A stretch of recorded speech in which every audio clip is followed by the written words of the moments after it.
మిత్రుల కాంగ్రెస్ పార్టీ ఇలా దేశంలో మాకు కాబోయే ప్రధానంగా ఉన్నట్టు రాహుల్ గాంధీ భారత్ జోడో యాత్ర చేస్తూ కన్యాకుమారి నుంచి కాశ్మీర్ వరకు ఆయన చేసిన యాత్రలో ఆయనకు వచ్చిన వినతులు,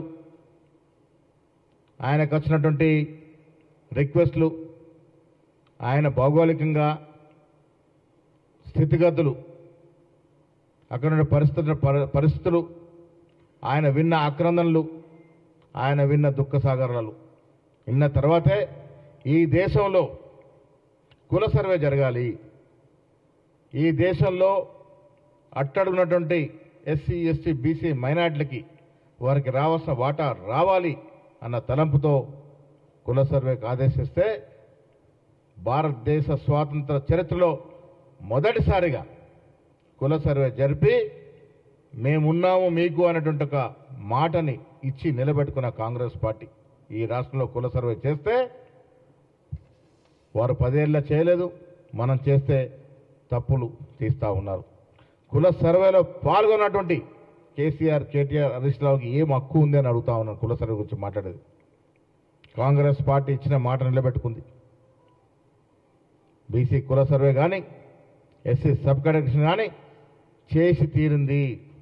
దేశ చరిత్రలో ఏ రాష్ట్ర ప్రభుత్వం కూడా చేయనటువంటి కుల సర్వే చేసి ఈ రాష్ట్రంలో 56% బీసీలు ఉన్నారు, మిగతా వారి యొక్క నిష్పత్తి ప్రకారం ఉన్నాను ఒక అఫీషియల్ డాక్యుమెంట్ ఇచ్చినటువంటి ఘనత కాంగ్రెస్ పార్టీది. మిత్రులారా, చెప్పుకుంటూ పోతే చాలా ఉన్నాయి. ఎన్నో ఏళ్లుగా ఎదురుస్తున్నటువంటి బీసీ రిజర్వేషన్ 42% బీసీలకు రిజర్వేషన్ ఇచ్చి తీరుతామని ఎన్నికలకు ముందు కామారెడ్డిలో కార్యనిర్వాహక అధ్యక్షుడు నేను బీసీ డిక్లరేషన్ ప్రవేశపెట్టడం జరిగింది. అదే బాటగా వీళ్ళు రాబోయే ఈ అసెంబ్లీలో 42% బీసీలకి రిజర్వేషన్ ఇస్తూ చట్టబద్ధత కల్పించే ప్రయత్నంలో ఉన్నాము. బీసీలకి స్థానిక సంస్థలతో పాటు ఎడ్యుకేషన్ అండ్ ఎంప్లాయ్మెంట్లో కూడా రిజర్వేషన్ ఇచ్చి ఈ దేశానికి ఒక దిక్సూచిగా ఉండేటువంటి ప్రయత్నం చేస్తూ ఉన్నాం. నేను ఈ సందర్భంగా బీజేపీ నాయకులు విజ్ఞప్తి చేస్తూ ఉన్నాను. బండి సంజయ్ గారు కేంద్రంలో మంత్రిగా ఉన్నారు, మీరు తెలుసుకోవాల్సిన విషయాలు చాలా ఉన్నాయి. కేవలం ముస్లింలు సాగుపెట్టుకొని బీసీలకు అన్యాయం చేసే ప్రయత్నం మీరైతే చేస్తూ ఉన్నారో బీసీలు అన్ని కూడా గమనిస్తూ ఉన్నారు.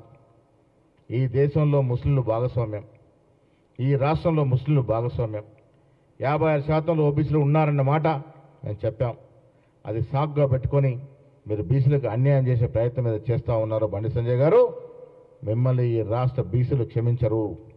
నిజంగా చిత్తశుద్ధి ఉంటే, నిజంగా మోడీ గారు ఓబీసీ వర్గానికి చెందినవారైతే మీరు కూడా దేశవ్యాప్తంగా కుల సర్వే చేయండి.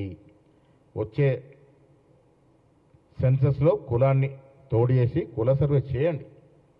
మీరు బీసీగా ఉన్నారు, ఆనాడు మీ పదవికి లాక్కున్నటువంటి బండి సంజయ్ గారు, కుర్మ కులానికి సీనియర్ నాయకుడి నుండి బందా దత్తరయ్య పార్లమెంటు స్థానాన్ని లాక్కున్న కిషన్ రెడ్డి గారు ఇవాళ బీసీల గురించి మాట్లాడుతూ ఉన్నారు.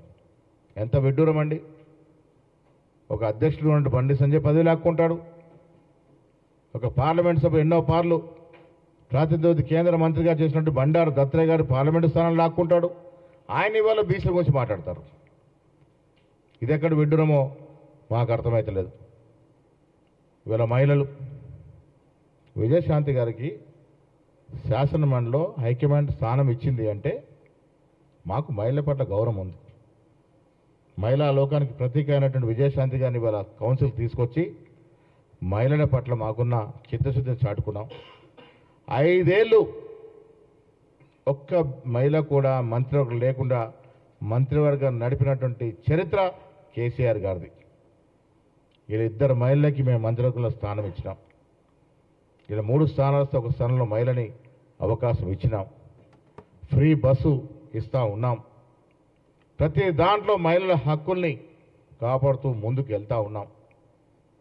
అది సోలార్ పవర్ యూనిట్స్ కావచ్చు, ప్రభుత్వ పరంగా నడిపే క్యాంటీన్లు కావచ్చు, ఉచిత బస్సు కావచ్చు, విద్యుత్ సబ్సిడీ కావచ్చు. ఇలా కేంద్రం 1400 రూపాయలకు సిలిండర్ ఇస్తే 500 దానికి జత చేసి రాష్ట్ర ప్రభుత్వ ఖజానా నుంచి ఆర్థికంగా ఇంత నిర్బంధం ఉన్నా మహిళలకి 500 జత చేసి మహిళల్ని ఆదుకున్నటువంటి సందర్భం. దానికి తోడు తెలంగాణ ఎందుకు కోరుకున్నాం మనం, మన తెలంగాణ వస్తే మన ఉద్యోగాలు మనకు వస్తాయని.